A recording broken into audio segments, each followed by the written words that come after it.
He's here. Barack Obama never held a single Senate hearing on Afghanistan. He hasn't been to Iraq in years. He voted against funding our troops, positions that helped him win his nomination. Now Obama is changing to help himself become president. John McCain has always supported our troops and the surge that's working. McCain, country first. I'm John McCain, and I approve this message. Yes, yes. Well, you know, they need an ad like the ad we did against John Kerry. Now my producer's panicking. That's right. Go look for it, please. A real Rock'em Sock'em ad. And when you find this is the kind of ad that John McCain needs to run. Now, I understand the candidates are different, but go ahead, play it, Mr. Producer. If anything, our experience in the 2000 presidential election proved that every vote does count. And for this reason, as a public service, the Mark Levin Show is launching the Suppress the Vote 2004 Drive, in which every liberal, socialist, communist, and governor of New Jersey is urged to sit this election out. Show President Bush what you really think of him by turning your back on the system. Register your disgust, not your vote. Don't be a dupe of the fascist voter registration establishment. Don't expose yourself to the exploitation of jury duty like Oprah. We at the Mark Levin Show urge you on Election Day to stay home, where you can enjoy listening to Barbra Streisand albums while sipping a tall glass of soy milk. Some of you liberals, and you know who you are, might want to spend the day calling your favorite 900 number. Or some of you might want to take a leisurely drive to Massachusetts and exchange wedding vows. Remember, if you don't vote, then you don't have to worry about your vote being counted. This election is too important. We can't take chances. Suppress the Vote 2004. Thank you. I am Hillary Rodham Clinton, and I approve this ad. Celebrity voice impersonation.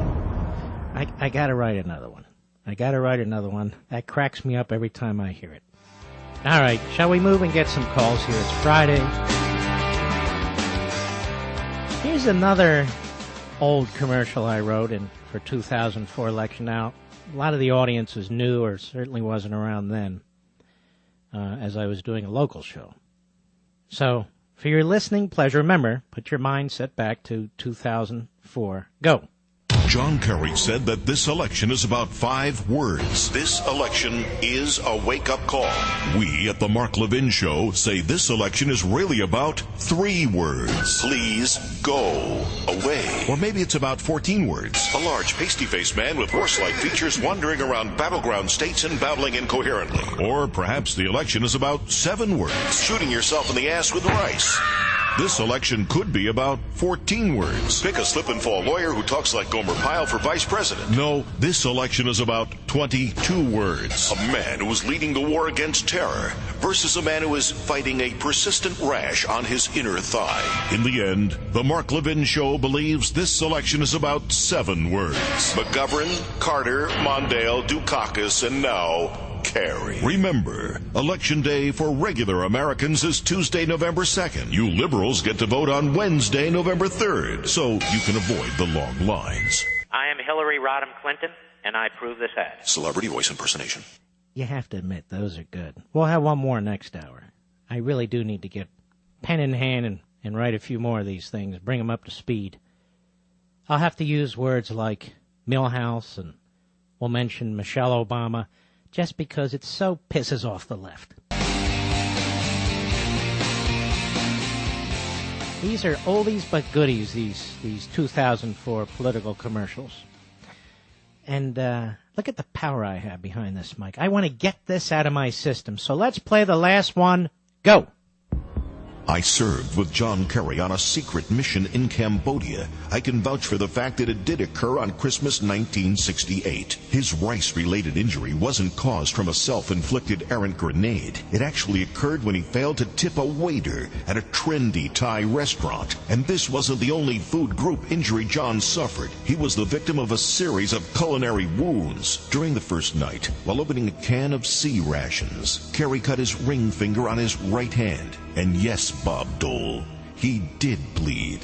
At an ambush at a crossroad fruit stand, John suffered a severe mango head trauma. and to this day he carries scars seared into his thigh from an unfortunate incident at a dim sum bar in Phnom Penh. And at no time did Kerry ever request a Purple Heart for any of these injuries, although the Food Network did decorate him with the Order of the Ladle with a bay leaf cluster for valor. Even after he returned from Cambodia, John never flinched from a difficult assignment. Whenever it was time for a beer run, John said, "Send me."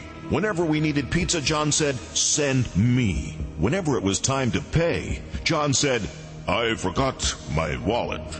But that's another story for another day. As founder and president of Mess Hall Veterans for Kerry, I can assure you that John can take the heat, which is why we need him in the White House kitchen. I am Hillary Rodham Clinton, and I approve this ad. Celebrity voice impersonation. I can't help it. I can't help it. I'm having way too much fun tonight. We'll be right back.